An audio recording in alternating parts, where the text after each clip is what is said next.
আজকে আমি আপনাদের দেখাবো অনলাইনে কিভাবে ডিসিআর ফি বা পেমেন্ট জমা দিবেন, তাও আবার বিকাশের মাধ্যমে। তো চলুন আমরা প্র্যাকটিক্যালি দেখি। তার আগে ছোট্ট একটা রিকোয়েস্ট করি, যদি আপনি আমার চ্যানেলে নতুন এসে থাকেন তাহলে দয়া করে আমার চ্যানেলটা সাবস্ক্রাইব করবেন, পাশে থাকা বেল বাটনটা ক্লিক করে রাখবেন লেটেস্ট ভিডিও সবার আগে পাওয়ার জন্য। আর যারা সাবস্ক্রাইব করেছেন তাদের সবাইকে ধন্যবাদ। সাথেই থাকবেন, ফিরে আসছি ছোট্ট।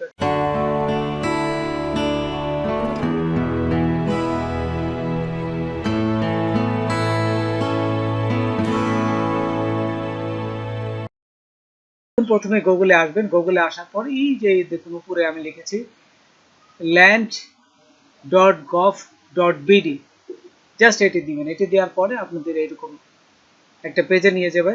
তারপর এখান থেকে এই নাম জারিতে ক্লিক করবেন, হ্যাঁ, ই নাম জারি, এখানে ক্লিক করার পর এই যে যেহেতু এখানে সর্বশেষ অবস্থায়, এই যে আবেদনের সর্বশেষ অবস্থায় এটা ক্লিক করবে। যেহেতু আমরা ফি দেব, জাস্ট টাকাটা জমা দেব, সেই জন্য এখানে সর্বশেষ অবস্থায় কি অবস্থায় আছে সেটাকে এখানে ক্লিক করবে না। আচ্ছা, ক্লিক করার পর দেখুন এখানে যখনই আমরা ক্লিক করলাম, করার পর এখানে আবেদনের সঠিক তথ্য দিতে হবে। আপনি এই তথ্যগুলো দিবেন, বিভাগ কোনটা, আবেদনের আইডি আপনার জানা থাকবে সেখান থেকে দিবেন, জাতীয় পরিচয়পত্র নাম্বার দিবেন এবং এই যে যোগ নমুনা এখানে কত আছে 6+3 মানে 9, জাস্ট এটা দিবেন। হ্যাঁ, দিয়ে এই যে খুলুন এখানে ক্লিক করবেন। ক্লিক করলে এইখানে দেখুন সব আপনার এই খতিয়ান আছে, ডিসিআর ডাউনলোড করতে পারবেন। তারপরে এগুলো এই খতিয়ান যদি লাগে আপনারা এখান থেকে প্রিন্ট করে নেবেন আগে। তো যেহেতু ওই খতিয়ানটা অফিসে দেখানো লাগে সেই জন্য আগেই একটা প্রিন্ট নিয়ে নেবেন। এই ডিসিআর ফি জমা দেওয়ার আগে এখানে এইটা প্রিন্ট করে নেব এবং প্রিন্ট করার পর ডিসিআর যে ফি ওইটাও একটা প্রিন্ট করবো। এই দুটি জিনিস আপনাদের অফিসে দেখানো লাগবে। এখন দেখুন এই যে আমি বড় করে দেখে নিচ্ছি নাম, তারপর এই সবগুলো ঠিক আছে কিনা, ঠিকানা এগুলো ঠিক আছে কিনা।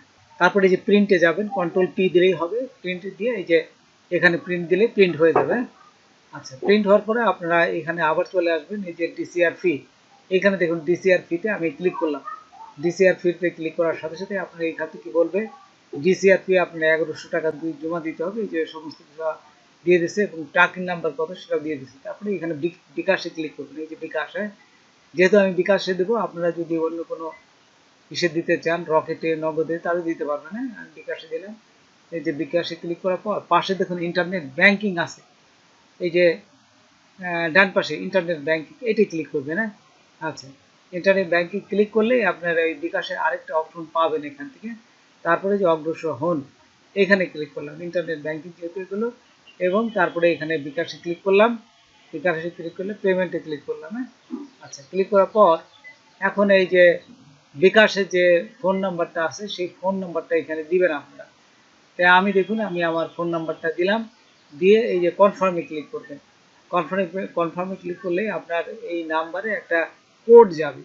কোড গেলে সেই কোডটা এখানে আপনারা প্লেস করবেন। প্লেস দেখুন এই যে কোড নাম্বারটা আমি প্লেস করলাম, দিয়ে এই যে কনফার্মে ক্লিক করলাম। হ্যাঁ, কনফার্মে ক্লিক করার সাথে সাথে ও এখন দেখুন 3 নাম্বারটা চাচ্ছে, আপনি 3 নাম্বারটা দিবেন, পাসওয়ার্ড যে নাম্বারটা এটা দেওয়ার পর এই যে জাস্ট সেভও করতে পারেন, নট সেভও করতে পারেন। তো এইটা দেওয়ার পরে দেখুন আমার যে পেমেন্ট হয়ে গেছে সাকসেসফুলি, এটা একটা দেখাবে। এই দেখুন ডিসিআর ফি দাখিল সংক্রান্ত তথ্য, আবেদন নম্বর এত, এটা দেখুন আবেদন আপনার পেমেন্টটা হয়ে গেছে, গ্রহণ করা হয়েছে, ডিসিআর পেমেন্ট গ্রহণ করা হয়েছে, চলমান সম্পূর্ণ হতে 2 কার্য দিবস সময় লাগবে আর কি। তারপরে যে পেমেন্ট রিসিভ, এই যে এখানে পেমেন্ট রিসিভ এখানে ক্লিক করলেই আপনার পেমেন্ট যে হয়েছে, কত টাকা দিলেন তার একটা আপনি প্রিন্ট নিয়ে অফিসে দেখাতে পারেন। তারপর দেখুন এই যে ভূমি উন্নয়ন কর, এটাও আপনি নিতে পারেন। আবার আবেদন যদি নিতে চান, আবেদন প্রিন্টটাও নিতে পারবেন। তো দেখুন আমি যেহেতু এই পেমেন্ট রিসিপ্টটা নিব, এই পেমেন্ট রিসিপ্টে ক্লিক করবো। হ্যাঁ, তো দেখুন এই যে পেমেন্ট রিসিপ্টে আমি ওপেন করলাম। ওপেন করার পর এখন দেখুন এই যে পেমেন্টটা রিসিপ্টে চলে আসছে, জাস্ট এটা প্রিন্ট করবেন। হ্যাঁ, তো প্রিন্ট করতে গেলে কন্ট্রোল পি দিলেই হবে। এখানে জাস্ট কন্ট্রোল পি দেবেন, পি দিলেই দেখুন এখানে চলে আসছে। তারপরে এই যে আপনার প্রিন্টারটা দেখে নেবেন যে প্রিন্টারটা কি আমারটা ইপসন L3210, তারপর নিচে প্রিন্টে ক্লিক করলেই প্রিন্ট হয়ে যাবে।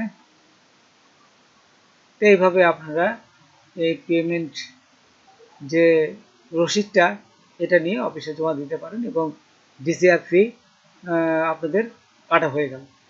তো বন্ধুরা, আজকে এই পর্যন্তই। নতুন কোনো ভিডিও নিয়ে আবার আপনাদের সাথে হাজির হব। যদি আমার ভিডিওটা আপনাদের ভালো লাগে বা কোনো উপকার আসে তবে অবশ্যই সাবস্ক্রাইব করবেন আর বন্ধুদের মাঝে শেয়ার করবেন। ধন্যবাদ সবাইকে। আল্লাহ হাফেজ।